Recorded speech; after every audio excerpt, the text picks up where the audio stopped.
I'm Emily here at Moana Nursery, and today I'm going to talk to you about the art of bonsai. What's really interesting about bonsai is that the term originates from ancient China and a practice that has been cultivated for centuries. Bonsai is, in the most traditional sense, a verb. So rather than referring to a specific plant, it refers to the practice of caring for plants. A bonsai can be all sorts of different varieties.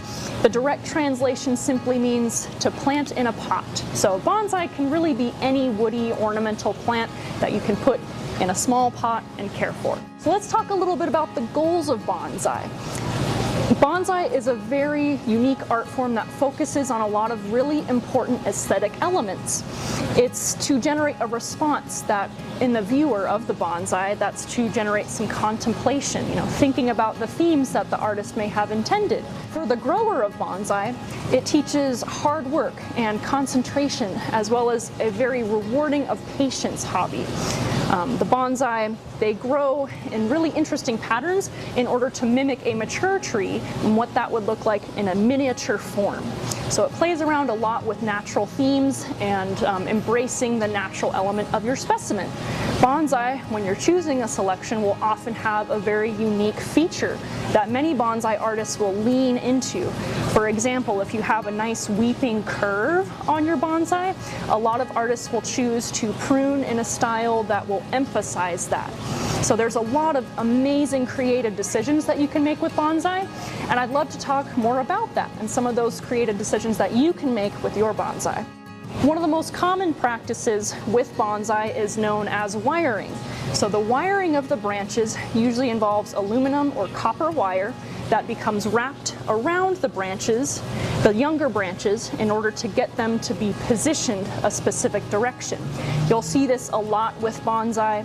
Many people go through different phases of branching as their tree grows. They'll be able to wire more and more bits at a time, starting with the older branches to getting it to shape one way or another, and then eventually moving out to the finest branches to get those in a good position as well. Wiring gives you a lot of flexibility and decision making with your bonsai. But it is important to make sure that you monitor your bonsai when you wire it to make sure that over time, as the tree grows, you can replace it so that those wires don't dig into the trunk. Another very common bonsai practice is defoliating. Now this is used mainly on deciduous varieties of bonsai in order to get their growth to stay more compact. Now you'll often notice, if you're caring for a bonsai, you'll see much growth on the top canopy of the tree. But in order to mimic the stature of a normal tree growing in the wild, you often need to clip back the top and sides of the canopy where the active growth is to boost the growth further within the canopy. So that way you don't have a bonsai that becomes leggy or really bare in the middle. So defoliation is a great practice that can be used on deciduous bonsai in order to help control the size.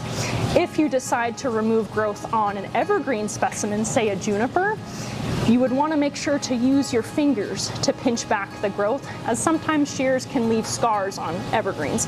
But if you're using some tools for deciduous, grab yourself a pair of bonsai shears. Now these are specifically designed to cut without leaving scars. So these are a great tool when it comes to bonsai that you can use for pruning and also defoliating. The next thing I'll talk about is structural pruning. Now this involves a much heavier procedure, usually taking away and removing branches entirely. Structural pruning is very important to do, especially when first starting out with your bonsai, as it allows you to highlight which characteristics you really want to keep and accentuate over time. So it's really important to take a look at your bonsai. If you're looking at your bonsai, you want to keep it at eye level so that you can see exactly what it looks like from the viewer's perspective. Now, if I were to look at this bonsai, you can notice there's a lot of really nice strong growth. So I don't see a whole lot of structural pruning that needs to happen at this point. But if you had any branches that were crossing or rubbing, or any branches that were growing out particularly long or in an awkward position, that would be a branch that you would want to structurally prune. Next, I'm going to talk about root pruning, which is the second large pruning related procedure when it comes to your bonsai. Bonsai traditionally grow in very shallow pots, usually have a lot more width than depth.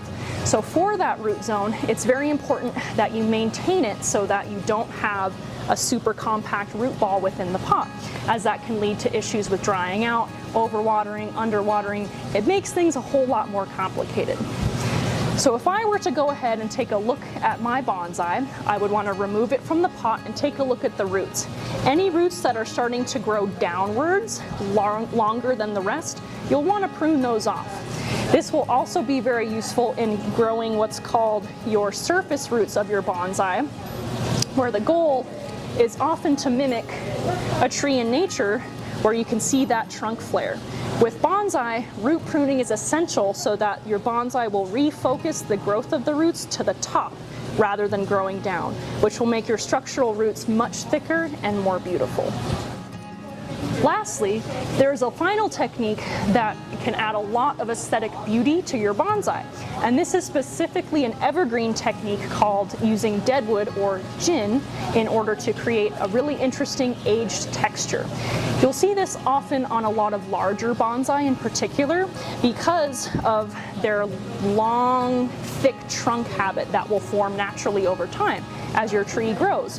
Now sometimes you can take an X-Acto knife or a really small, precise blade to get in there and make slow cuts away at the bark over time in order to expose that beautiful deadwood. It often has a very bleached and mature look to it, which has a lot of appeal and gives you another angle to explore your bonsai with. Next, we'll talk about feeding your bonsai. Now this is going to be a very important responsibility during the active growing season, which for most bonsai will be spring and summer, which we're in currently. I have a couple of options for you depending on which bonsai you select. For most bonsai, our G&B Organics Paradise fertilizer is a great option. This is a slow release granular fertilizer that gives your plant a lot of nutrients over a longer period of time, which is ideal for trees and shrubs.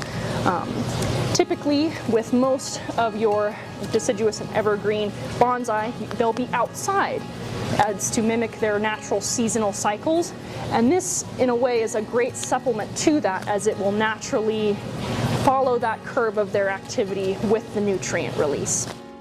I also have this Happy Frog Japanese maple fertilizer. You'll notice the numbers on here are more focused towards nitrogen for your leaf growth and potassium for your vigor. Now this is also important for most bonsai, especially things like junipers that prefer an acidic soil. With the Happy Frog fertilizer, it is also a slower release, so this gives you a natural nutrient curve as well, similarly to the G&B, but this is specifically great for your acid-loving plants. And lastly, and most importantly, you're going to need to get some bonsai soil. EB Stone has a fantastic bonsai soil. It has all the really good well-draining components that you'll need in order to make sure that your bonsai doesn't stay too wet in its pot, especially because of the small root system. It's really important to get something well-draining. And you'll also notice I brought some extras with me as well. Using decorative sand or gravel is a very common technique in bonsai to kind of mimic the natural ground that you'll see in trees in nature. So using a horticultural sand or decorative sand can be really good in fine-tuning those aesthetics based on your personal choice. They come in a lot of colors, and they will also add a lot of glam to your soil without causing any excess problems with drainage. Lastly, I would love to introduce you to the very many types of bonsai that we are going to be having. Firstly, I will start off with our ficus or our ginseng tree. Now these are spectacular beginner bonsai specimens because they have very strong root systems, so you already have that really nice trunky feel, as well as a beautiful canopy with these large glossy leaves that are beautiful when used as a bonsai. I have one of these at home, and I can attest it is one of the easiest plants in my collection. They are so forgiving. Their trunks will actually hold on to a lot of water, so if you forget to water them, this is going to be a tree that's very forgiving of that. That being said, they do like a lot of bright indirect light and well-draining soil, so making sure that they're not staying too soggy is very important. Also importantly, this is an indoor bonsai, so this is one that you would keep within your home.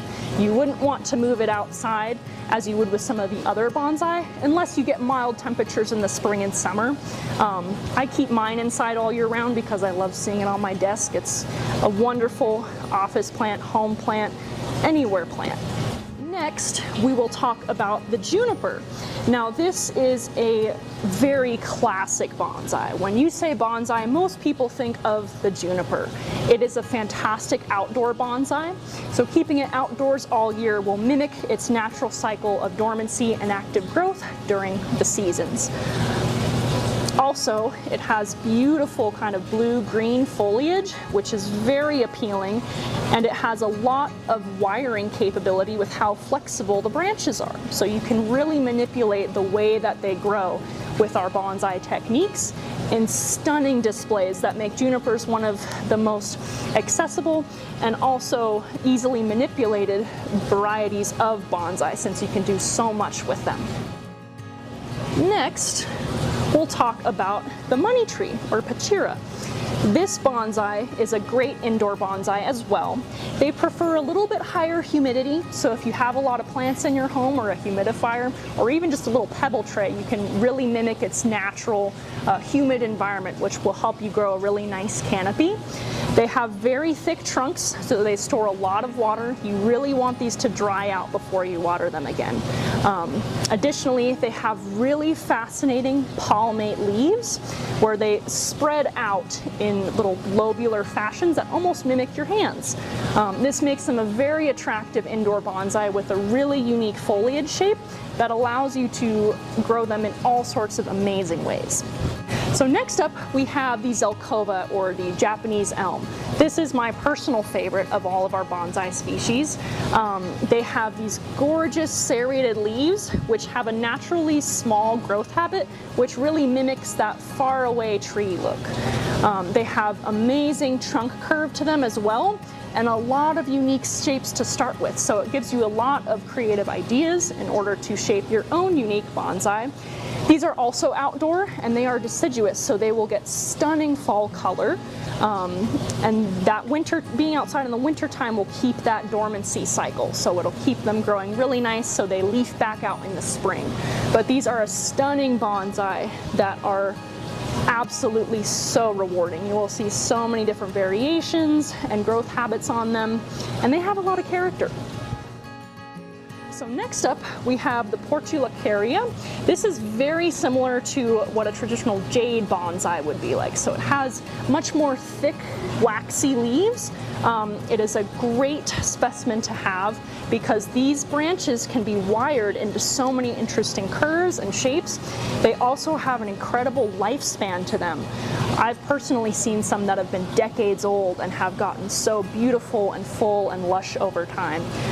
So if you're looking for something that is the ultimate reward for a long-term career in bonsai growing, this is the plant for you. They have gorgeous red growth on the new branches as well, which gives them a lot of color.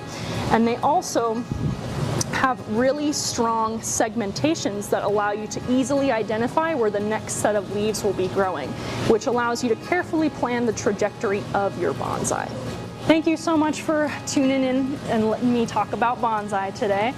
I would love to answer any additional questions that you may have, as I know there's a lot of information when you're getting started with bonsai, and our team here is happy to help. So please come into one of our stores if you have any questions, and we'll set you up with the perfect bonsai just for you.